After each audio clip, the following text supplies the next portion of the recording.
안녕하십니까. 맘편하는 원장 김동욱입니다.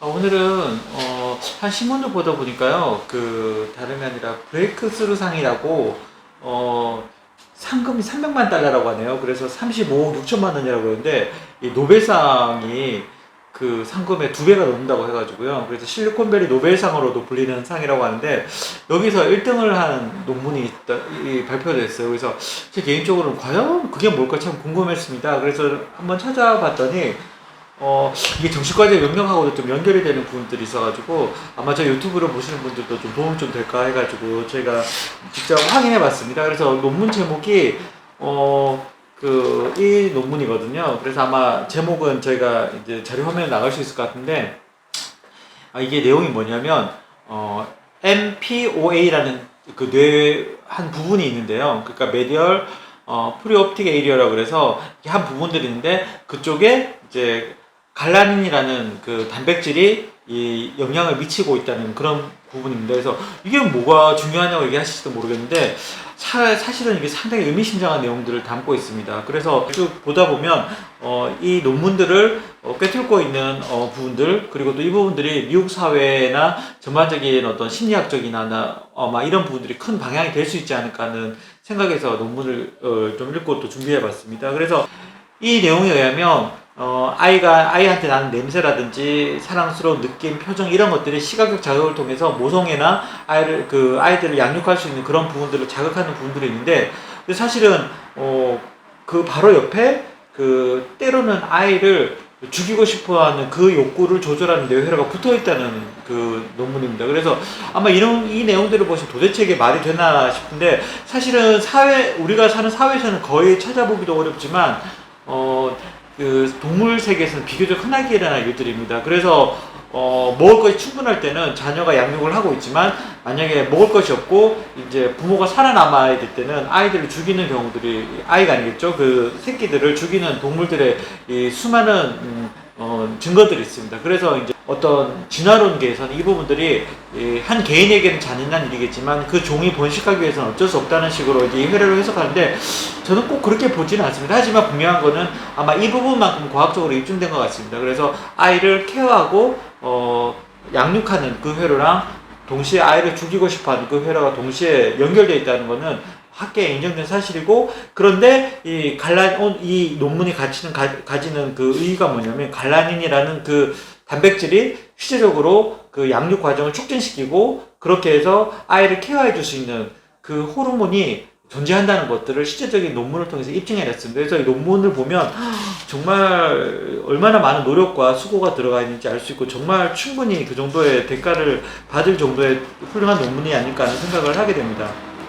그런데 사실 이 논문 내용에서 이제 저희가 알 수 있는 부분들은 뭐냐면, 저희가 이제 최근에 외래에서 얼마 전에 왔던 분 같은 경우에는 그 갱년기 우울증으로 오셨는데, 한 50대 초반이십니다. 그런데 이제 이분 하시는 말씀이, 자기가 이제 가족들을 다 떠나고 혼자서 강아지들을 키웠는데 우울증이 오고 나니까 그렇게 사랑스러웠던 강아지들이 다 보기 싫어지고 강아지를 순간적으로 다 해치고 싶었다는 그런 얘기들을 하시는 거 보고, 저희 논문을 보고 있었는데 그 내용을 듣고 보니까 이게 귀가 쫑긋해지면서 이 논문의 내용이 어느 정도는 사실일 수도 있겠다는 생각을 좀 하게 됐습니다. 그래서 이게 보다 보면 최근에 나온 뉴스 같은 경우에도 자기 아이들 가방에 넣고 이제 해친다든지, 그러니까 도저히 상식적으로 인간적으로 용납할 수 없는 부분들이 많은 범죄나 이제 이런 부분들이 기사화됐을 때 정말 저희들이 깜짝 놀라고 또 가슴 아픈 일이 있는데, 그 부분들을 이해하는 하나의 단초가 될 수 있지 않을까 하는 생각을 하게 됩니다. 그래서 그분들의 행동이 옳다는 게 아니라 인간의 내부 안에 그런 회로가 있다는 부분들이 우리가 이해할 필요는 있지 않을까 하는 생각을 하게 됩니다. 사실은 저도 이제 부모지만, 사실은 모든 에너지와 모든 관심과 모든 것들을 다 쏟는 게 사실은 자기 아이에 대한 어떤 그런 부분들이지 않을까 하는 생각을 하게 됩니다. 그래서 그만큼 좌절감을 많이 느끼게 되는 것도 사실이기 때문에, 어떻게 보면 이 두 가지 회로가 붙어 있다는 것들이 새로운 사실은 알지 모르지만 이것들을 과학적으로 입증해냈다는 것들은 상당히 큰 의미가 있지 않을까 하는 생각을 하게 됩니다. 아마 이 다른 좀 더 구체적인 내용들은 추후에 다룰 수 있도록 좀 하겠습니다. 근데 제가 이제 이 논문을 보고 이제 저희 동영상을 구독하시는 분들에게 말씀드리고 싶은 거는, 제 동영상을 보시는 분들 중에 아주 오랫동안 증상이 있는데 병원에 거부하는 환자분들을 가진 부모님들이 꽤 많이 있는 것 같습니다. 그런데 이제 그분들의 공통적인 특징이 자녀가 치료를 원치 않기 때문에 이제 본인이 치료를 굳이 강요할 수는 없다고 이렇게 얘기를 하시고요.